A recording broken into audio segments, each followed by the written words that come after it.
हे पहा विद्यार्थी मित्रांनो, मराठी व्याकरणामध्ये आज आपण सामान्य रूप हा टॉपिक पाहणार आहोत. तर सामान्य रूप कसं ओळखायचं, एखाद्या शब्दाचं सामान्य रूप कसं ओळखायचं, तर एक आपण शब्द पाहूया. बघा शब्द आहे, बघा लक्ष द्या, जन्माला हा शब्द आहे. या शब्दाचं आपल्याला सामान्य रूप ओळखायचं. कसं ओळखायचं बघा, तर हा जन्माला शब्द आहे ना, तर या जन्माला या शब्दाला प्रत्यय लागलेला आहे ला.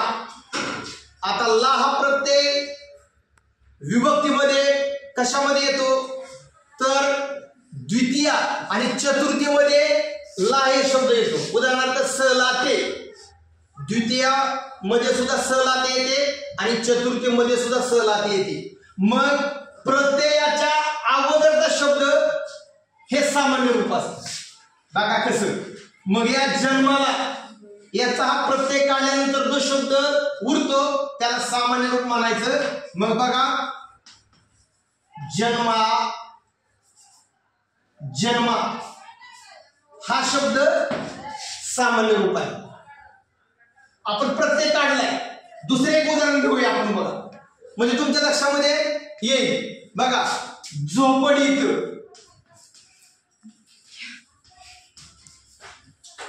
बघा झोपडीत हा शब्द आहे.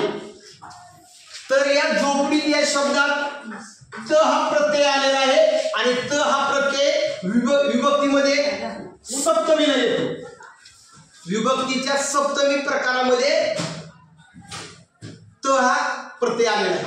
म्हणजे जर या झोपडीत या शब्दामधला आपण जर त हा प्रत्यय काढला तर शिल्लक राहतोय झोपडी.